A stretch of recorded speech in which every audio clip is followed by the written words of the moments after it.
Hello, and welcome back to At the Bench, the neonatal physician scientist podcast of the incubator.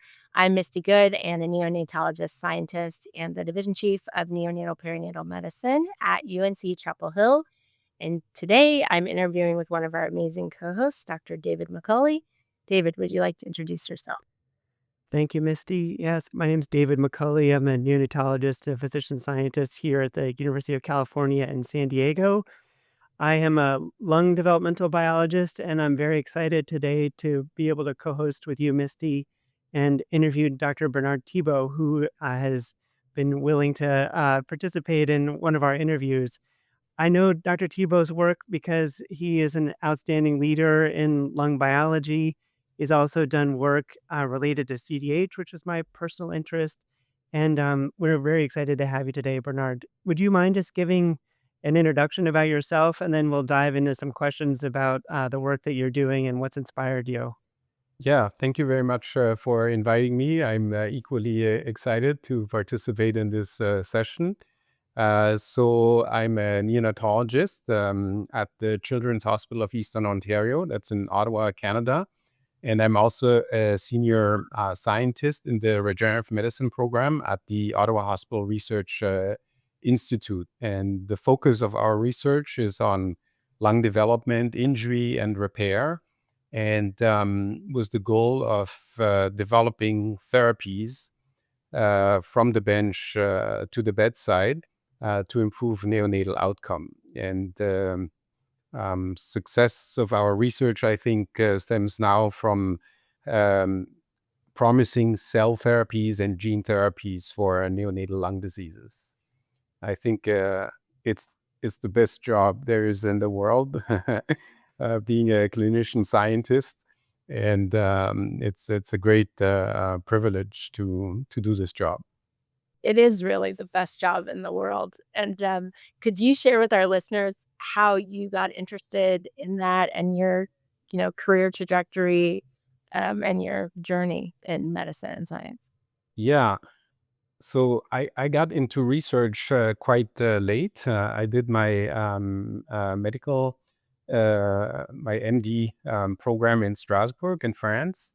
And then I moved to Paris for my pediatric residency and my neonatal fellowship. A great city to live in. And but there was a lot of work, and I didn't even realize how much I missed about Paris. Um, and after my fellowship, or during my fellowship, I started my interest for research. I did my master's and then a PhD. And it's during this last year of my PhD that I met my research mentor. It's an adult cardiologist from Canada that was doing a sabbatical in Paris, and we got along quite well.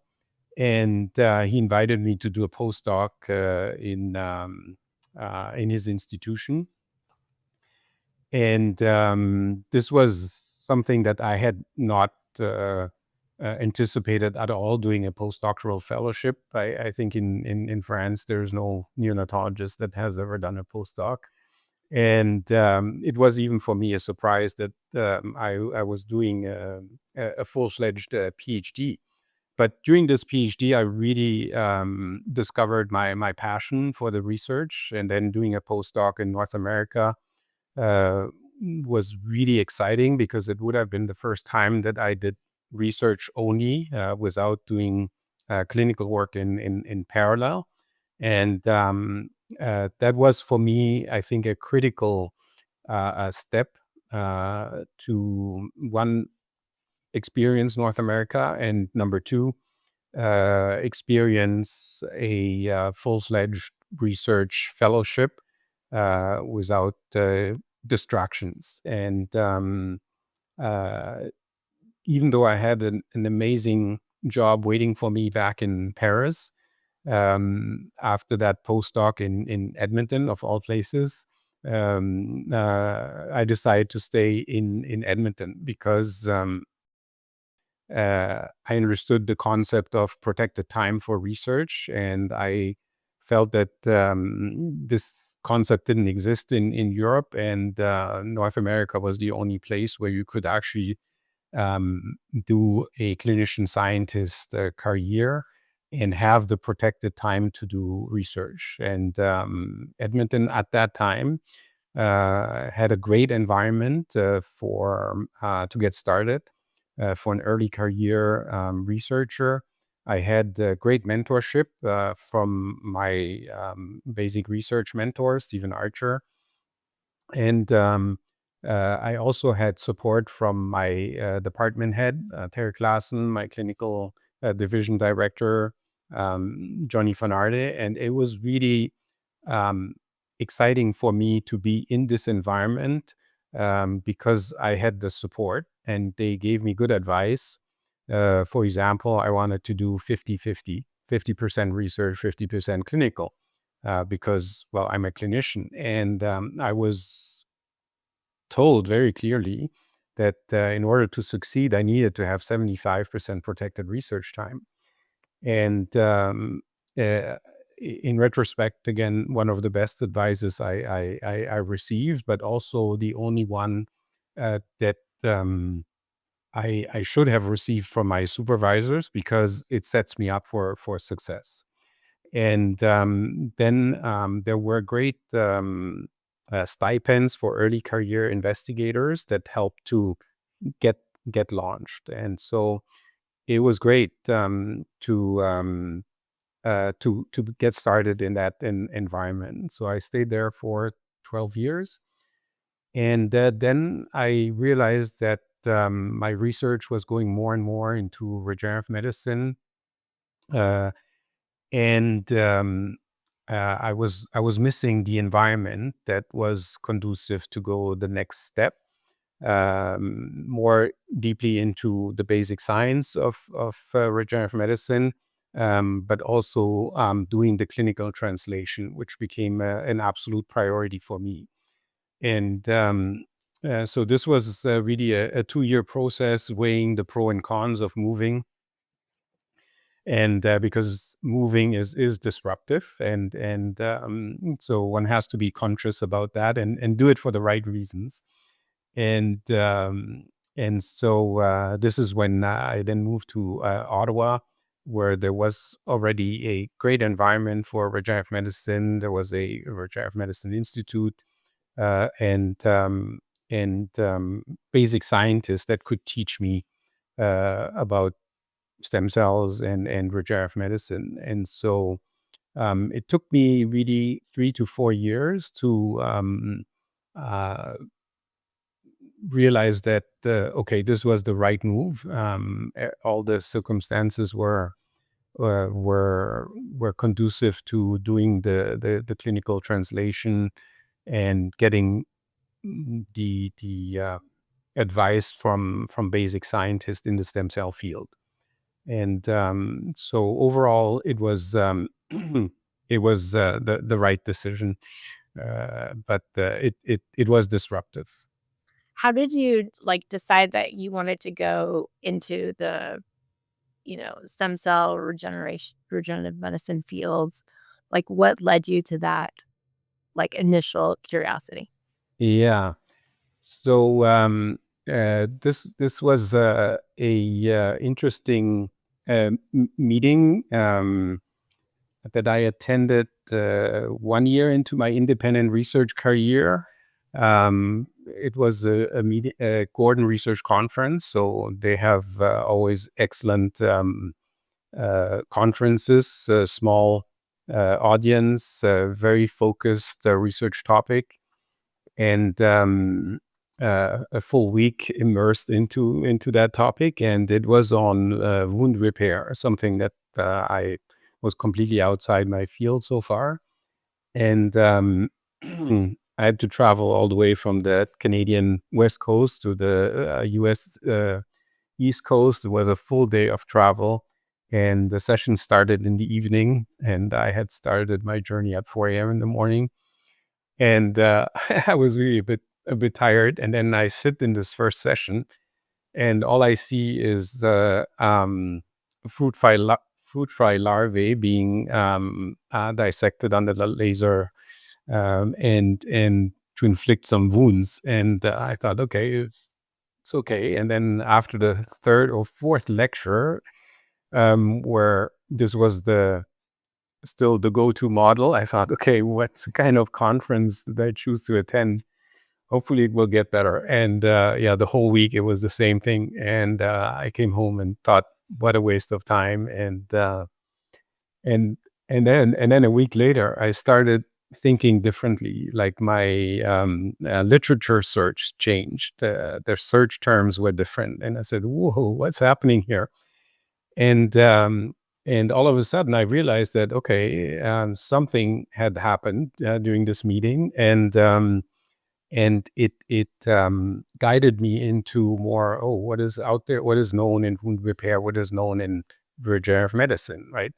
And this is how it started. And I was still not clear whether I should go this route, because I was just at the beginning of my career and had still to learn about lung development. But it was really very exciting.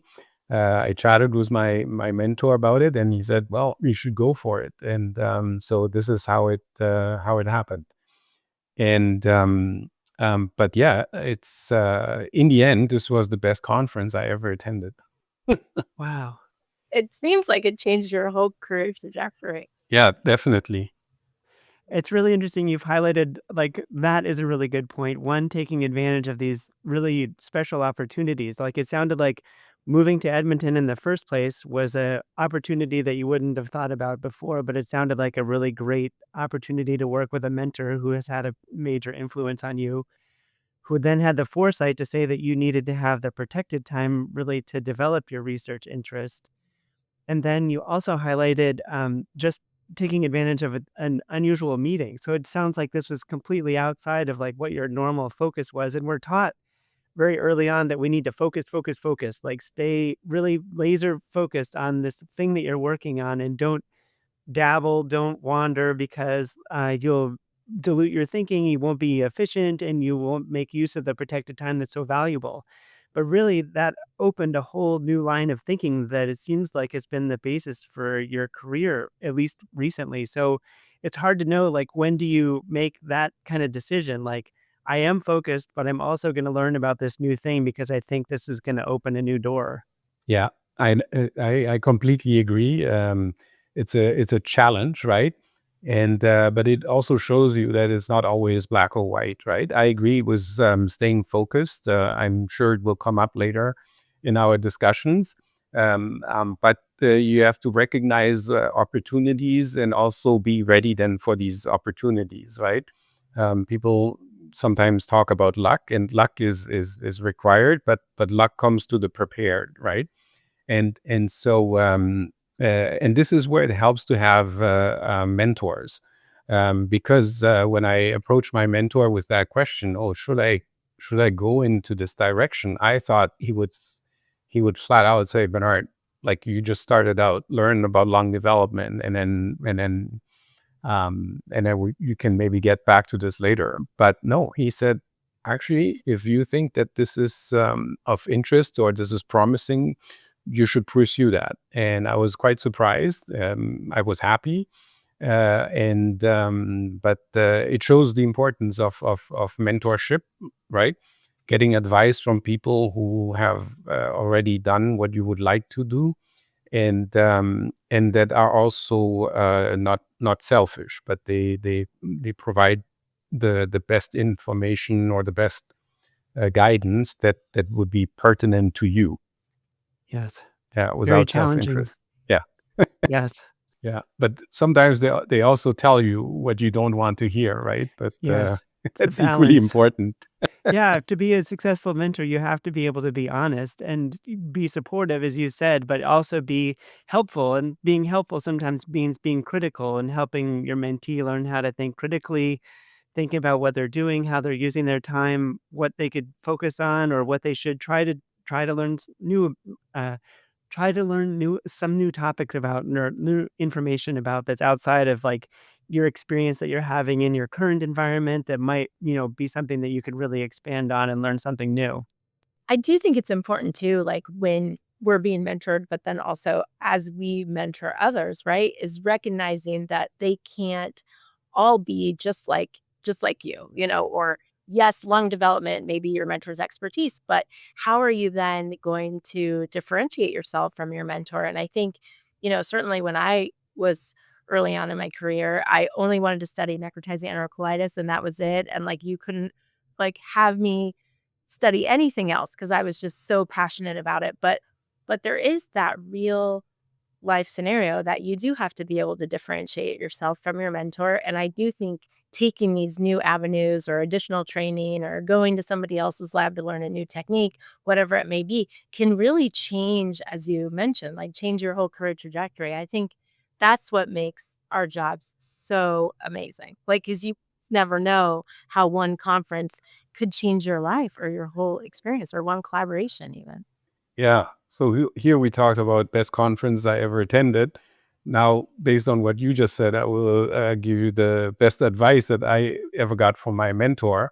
And even though it didn't sound like it when he gave it to me the first time, because he said, "Okay, now you have to write your first grant, right? And so what will be your topic?" And I said, "Well, oxygen sensing in the neonatal pulmonary circulation." And he said, "No, you can't do that." And I said, "Excuse me?" He said, "No, you can't do that. And it's too close to what I do. And you should differentiate yourself." And I said, "But you're an adult cardiologist, and I'm doing this in the neonatal pulmonary circulation, and I'm a neonatologist. So it fits." And he said, "Well, I'm just telling you what the reviewers will say or how it will be perceived." Uh, and um, and I was fuming. I said, "This is unbelievable."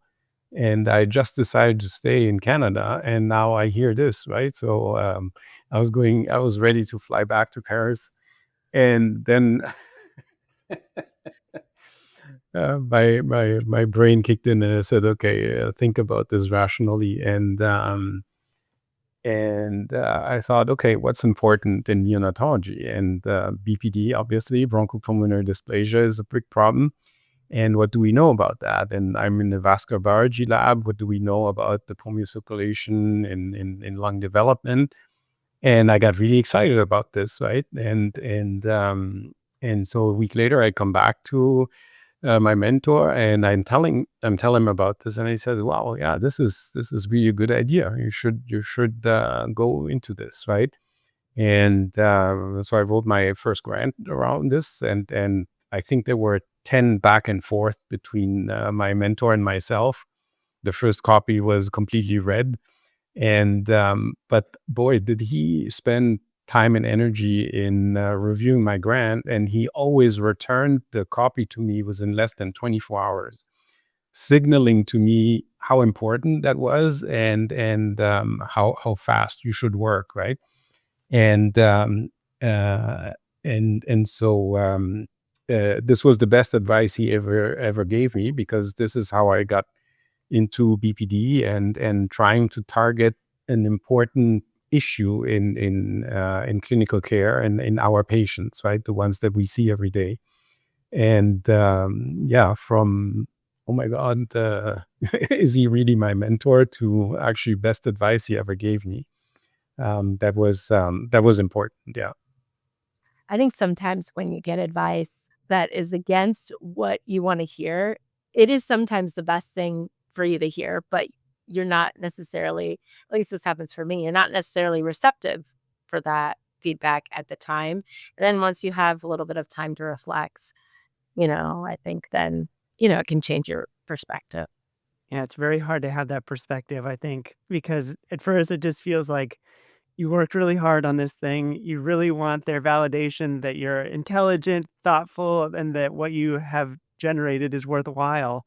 So it's just so defeating when you get critical feedback. But then it's so important to think like, well, why did they think that way? What is the general or maybe even the main idea that is driving their thinking, and how can I learn from that and adapt?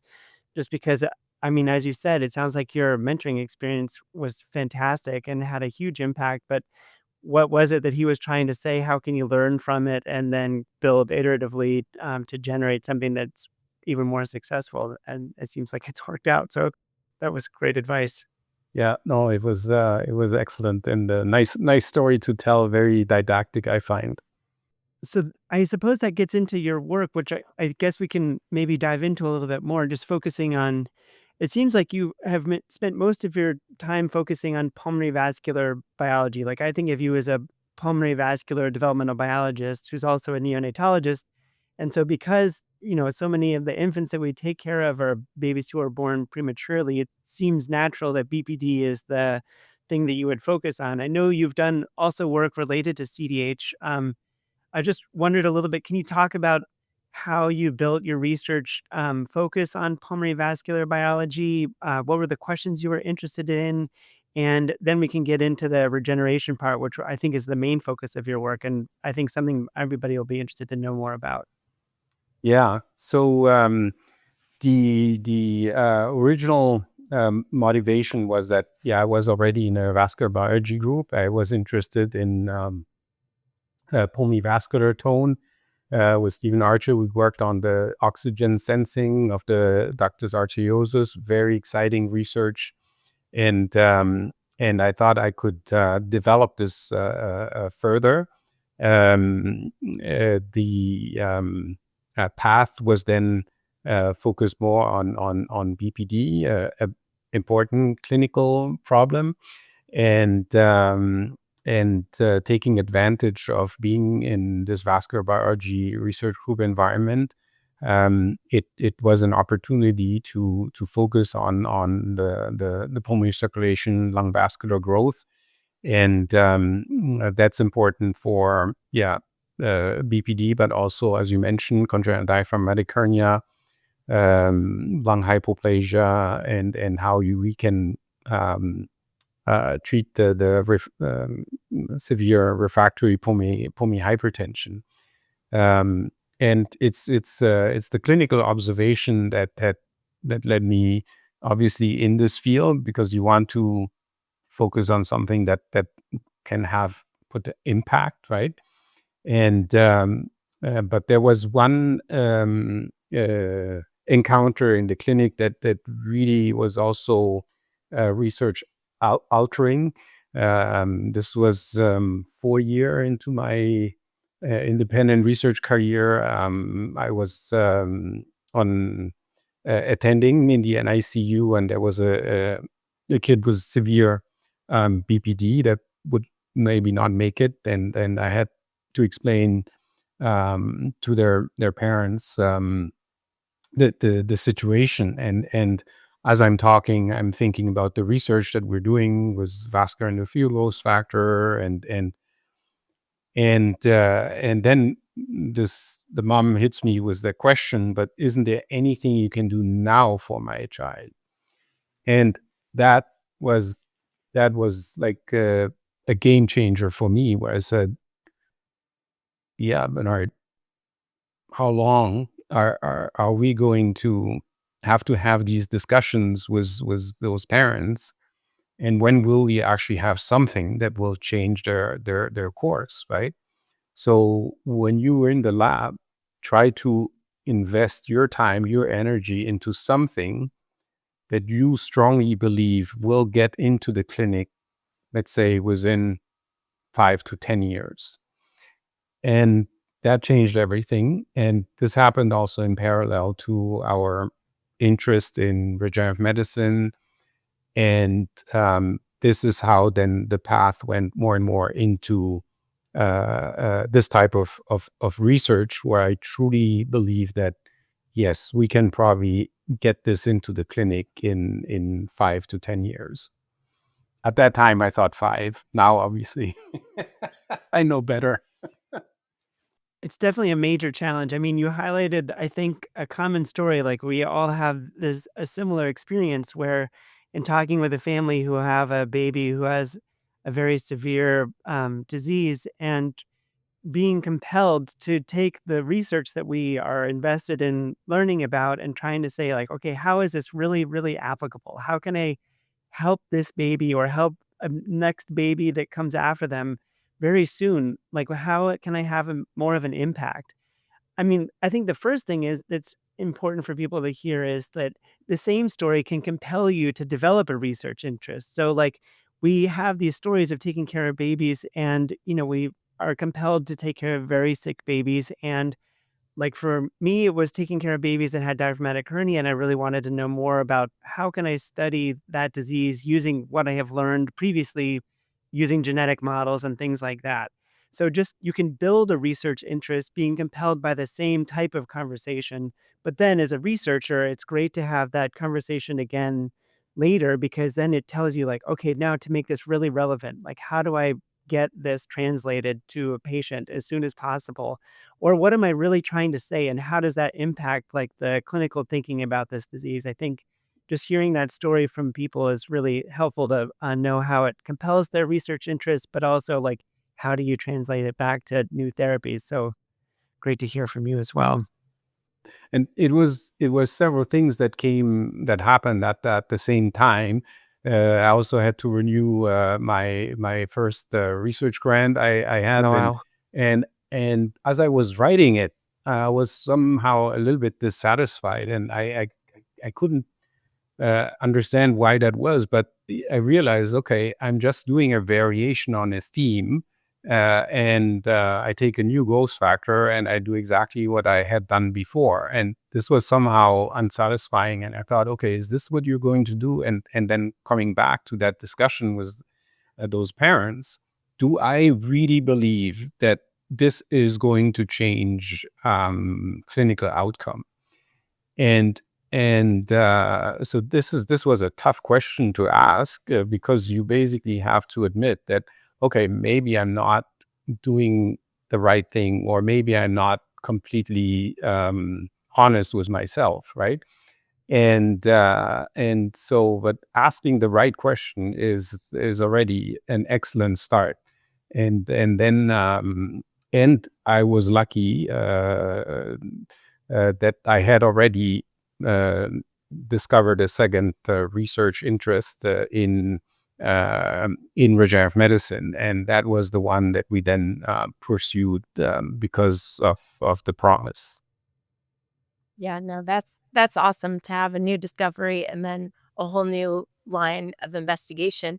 I do have a question about like what do you think are the most promising mechanisms of regenerative medicine or these cell therapies and growth factor signaling that might modulate lung injury or even like enhance repair in our preterm babies that Yeah, yeah. Um, without us realizing, what we started working on was these so-called now mesenchymal stromal cells, or MSCs. And initially, we isolated them from the bone marrow because this is where they had been discovered. But then we realized that they exist also in the umbilical cord, like the cord tissue. And for neonatologists, well, that's a no-brainer source, right? It's right there at birth. Usually it's discarded, and now we can turn it into cell therapy. And it turned out that for some other characteristics, these cord tissue is maybe a superior source of MSCs compared to adult bone marrow or fat tissue. And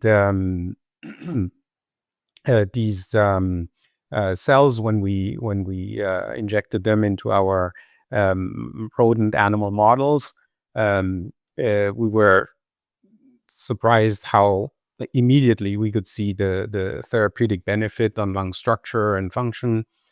And we thought, okay, as any stem cell, they would differentiate into lung cells and repopulate the lung and repair it. And it turns out when we looked at the lungs, we couldn't find any of the cells. We said, this is not possible. This experiment didn't work. We made a mistake. And then we realized that, okay, these cells are actually not necessarily stem cells, and they are called mesenchymal stromal cells. for a reason, and they act via a completely different mechanism. And because the biological effect was clearly there.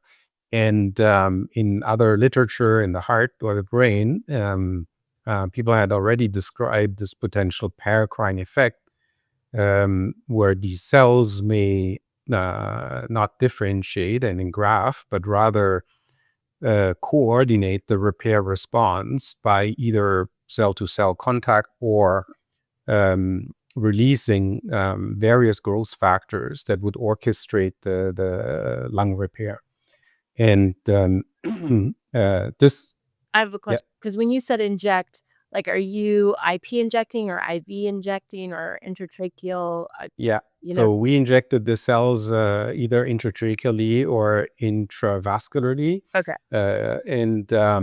But there are other groups that have done intraperitoneal injection. They also show a therapeutic effect, speaking actually to the paracrine effect of the cells, because you inject them elsewhere than into the organ, and then these factors that are released would affect the lung. And while this is still ongoing research, it has been shown that if you take just conditioned medium of the cells without the cells, you can achieve the same beneficial effect.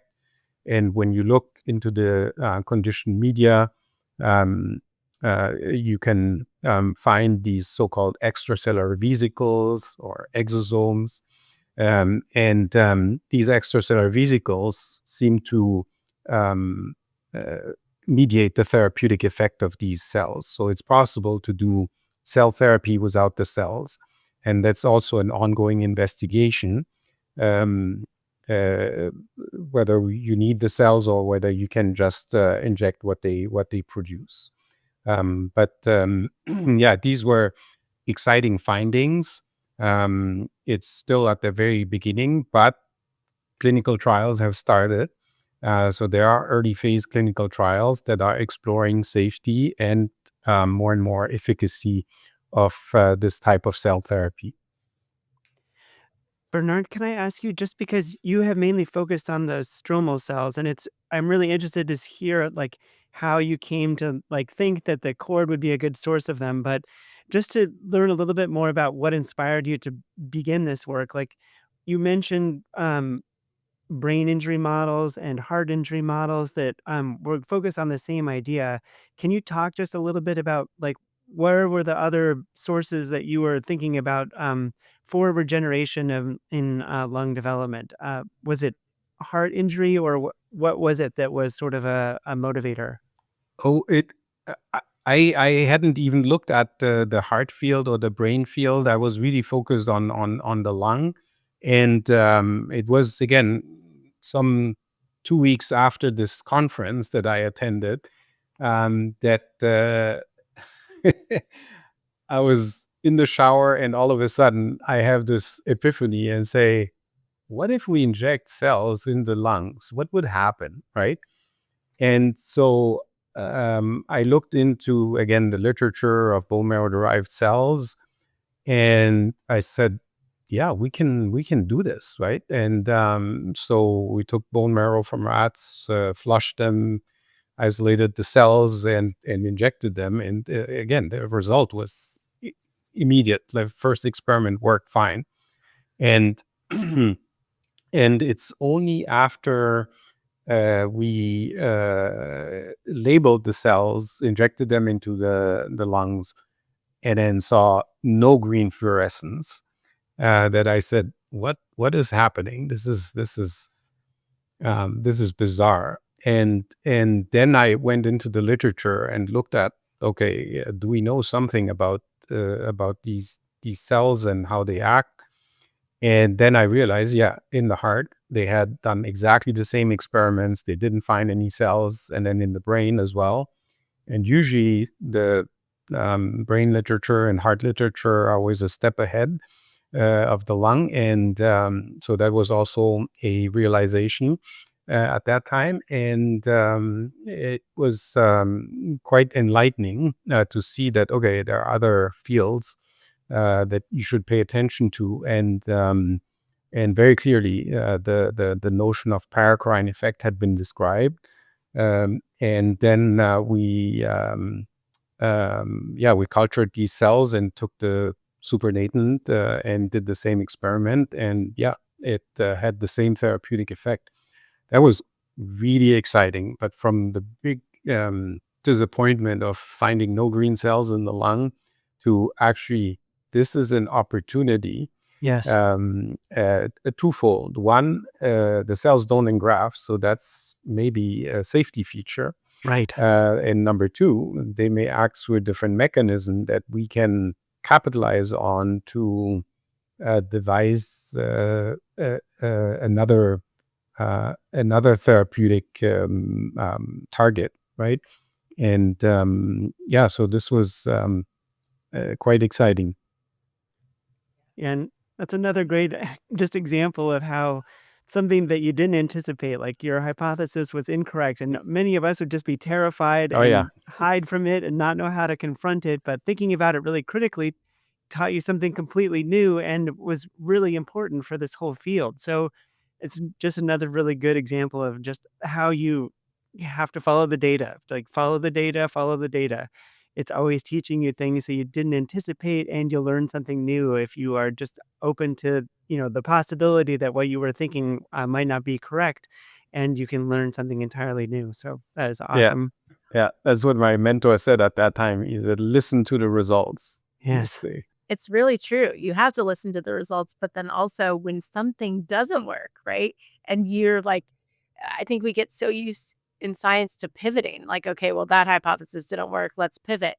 And I think you had the foresight or fortitude to be able to be like, I'm going to look in the literature, I'm going to see why this is, and then you were able to then say, okay, well, this is likely why, and let's go down this different road but tangential road. I think that's so important in science, not give up.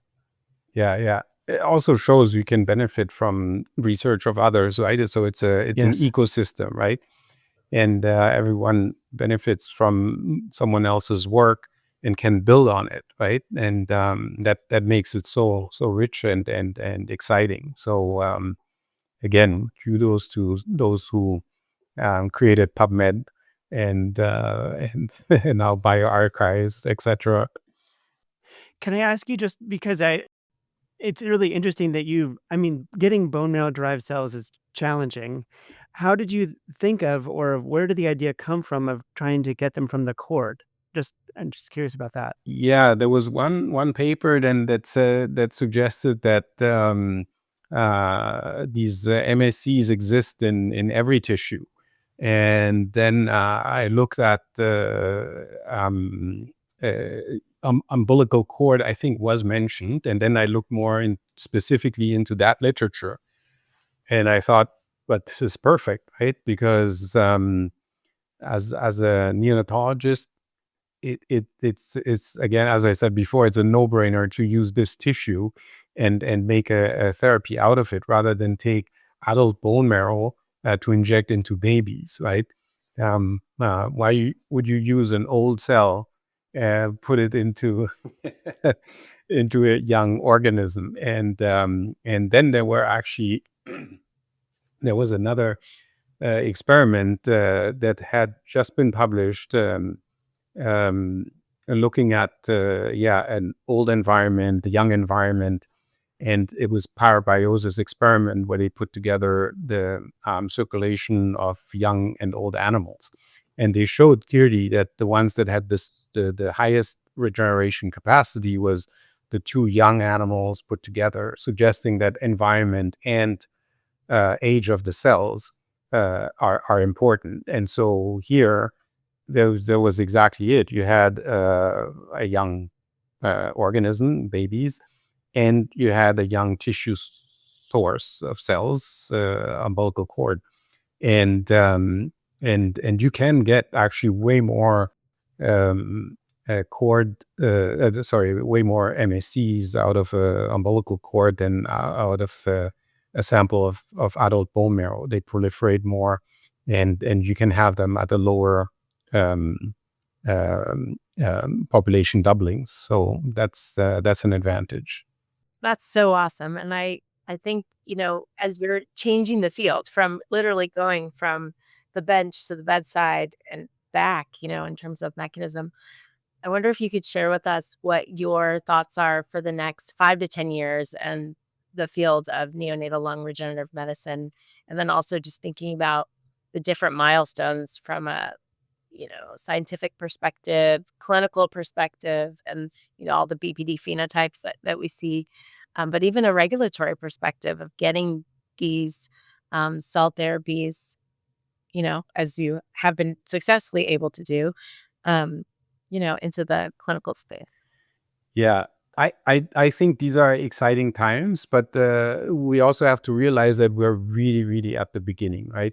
We have still so much to learn about the biology of the cells and also manufacturing. So technological advances will also play an important role in making a better cell product, right?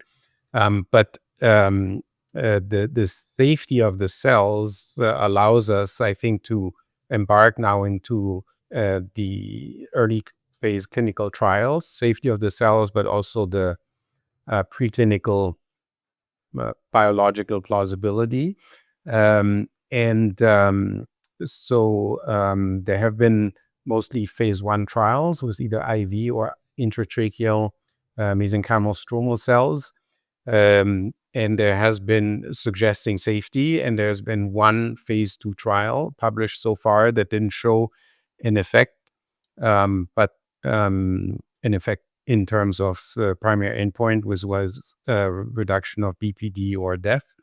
And but in the smallest of these babies, 23, 24 weeker, in this particular study, there seemed to be a signal, but the study wasn't powered enough. And so I again, highlighting the importance of designing your trials appropriately and targeting the right patient population. I think that over the next 5 years, we will have, I think, sufficient phase 2 trials to gauge whether there is a signal and whether this is a promising therapy. I think that these cells, based on what we see, at least in the preclinical studies, which not always predict what will happen in the clinic. That's why we need to do these clinical trials.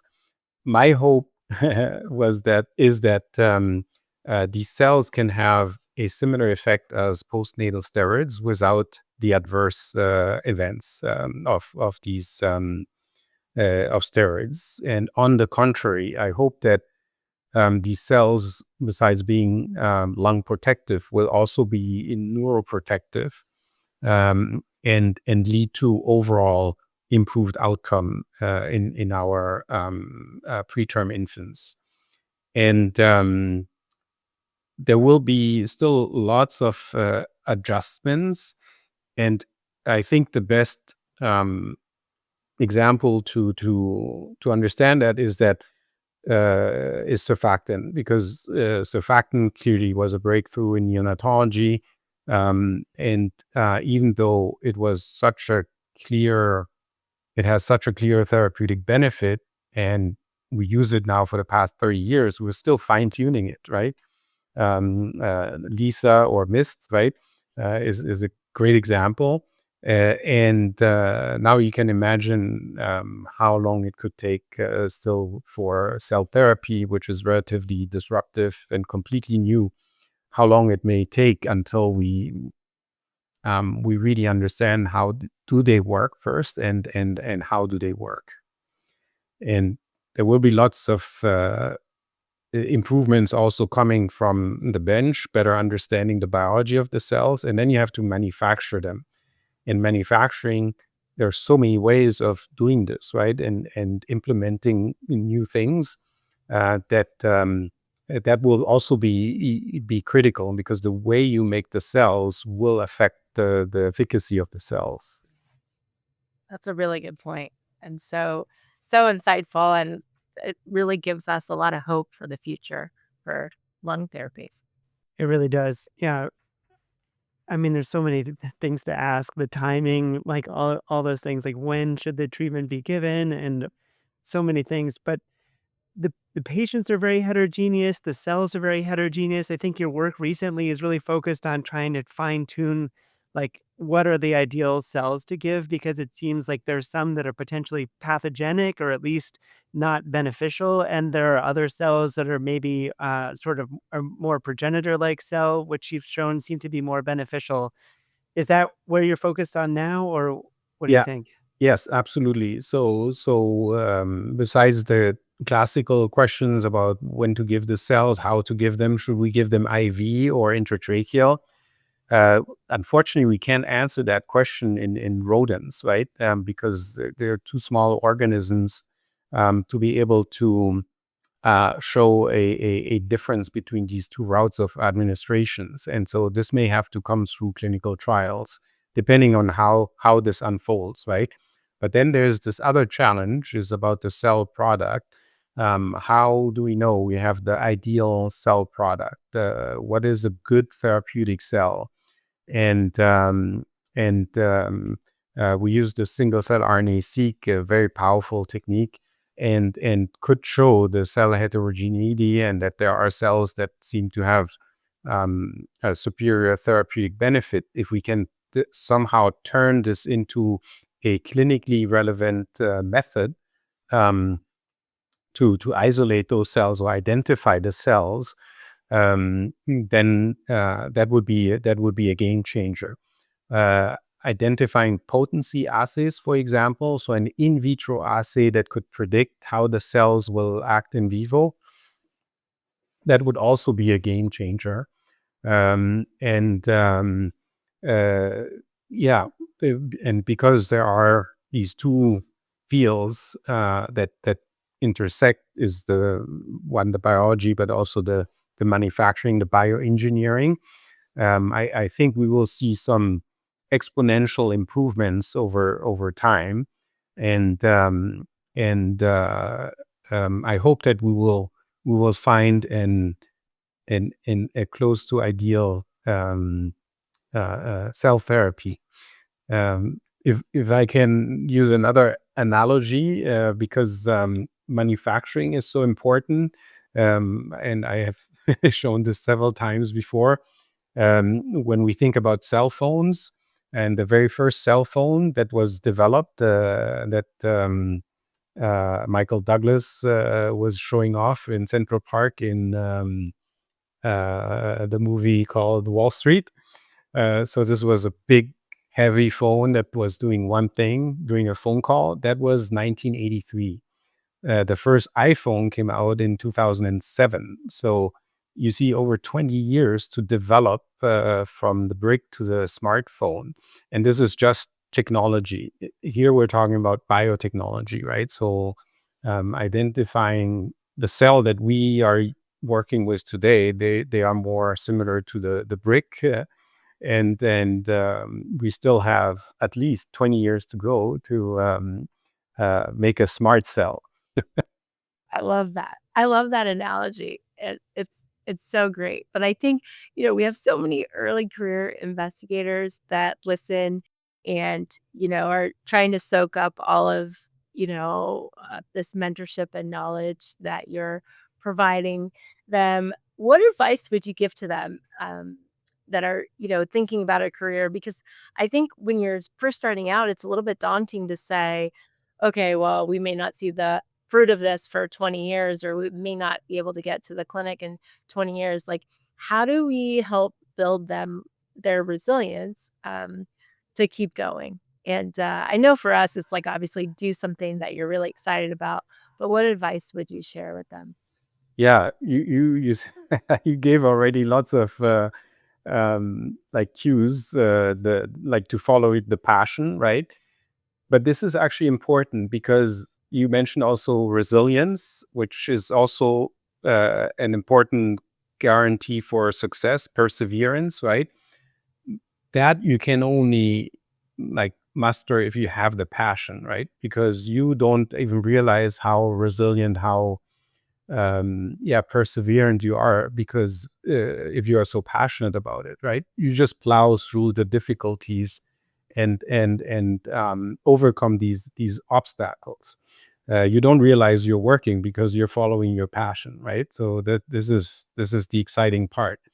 It's equally critical to have a good mentor. We mentioned this already earlier, because these people help you to like stay grounded, stay optimistic, and provide you opportunities, open doors, and help you when you feel that you're stuck, right? And Staying alert. Never forget to ask why. Why are you doing this, right? It's a very uncomfortable question, but it's a critical question. If you have the courage to ask yourself that regularly, I think you can avoid going into the wrong direction, and making sure you stay on track and you still pursue what you're really passionate about. And then that comes then to staying focused. And here again, pictures say a thousand words. Steve Abman mentioned that the squirrel analogy, that you shouldn't be chasing squirrels. Like when you go on a walk with your dog, you see the dogs always like being excited. Oh, there's a squirrel. There's a squirrel. There's another squirrel. And so you shouldn't do this in research, right? Stay focused, pursue your route of investigation, but again, stay attentive, be flexible enough to move on to opportunities, right? And and but you definitely you should have the passion. This is something intrinsic. If you don't have it, it's very difficult to have the resilience to go through this, because the route is difficult, right? And but it is very exciting, and as I said right from the start, it's the best job um, um, on earth. And doing this for babies is also a privilege, like setting them up for success right from the start. Truly is, and it can have such an amazing impact on their whole trajectory, and I think Yeah, that's what makes our field so exciting. yeah, yeah. That was great, Bernard. Just one last question. So we try to end our recordings just with something that demonstrates our humanity. So we're just curious if there's something that you personally like to do, or that your lab groups likes to do for fun outside of work. It could be something you guys do together, or something anything that just is something you do outside of your research. It's a good way to like take a break. Yeah. So the one fun thing I think is that each of our project has a superhero acronym, and so it keeps. I think it keeps people motivated. It also probably speaks to like the pediatric nature of the lab. We remain kids. I think there's a reason why we choose this subspecialty, and so each of the projects has a superhero acronym. For example, the MSc trial that we started is called HULC. So HULC, helping underdeveloped lungs with cells. And there are some others that I hope will see the light in the clinic in the next 5 years. One is the Avenger, and one is Spider-Man, and I won't say more. You will see. You will see when it happens. Another thing is when younger students in the lab start doubting about taking the next steps in their in their project, hesitating to do this experiment. After we discuss ad nauseum, like about the experimental design and so on and so forth, at some point you got to do it, right? And so that's also a light motive, where we mention these two things on the whiteboard, so it becomes clear. Just do it, and that everyone knows that. And the other one is impossible is nothing, and so it keeps the Motivation. keeps the motivation high. And one last thing I forgot to say about the advice to new investigators, early career investigators, is to watch on YouTube the Steve Jobs commencement speech to Stanford University students in 2005. It's very motivating, and it has lots of, I think, good advice for young people. Bernard, I just wanted to say thank you again for taking time to talk with us today. It was awesome to hear about what's motivated you to do the work that you're doing, the questions that you have worked on, and inspirational on the way from outstanding mentors and taking advantage of great opportunities. So thank you so much for taking time. Yeah. Thank you very much for inviting me, and I hope that it will be fun and also inspirational for your audience. Oh, incredibly inspirational. And thank you on behalf of all of our team, but also the babies and their families who, are waiting, right, for the next therapy that hopefully your team can bring us. So we appreciate all of your hard work and your team's dedication to this really important work. Thank you. Thank you.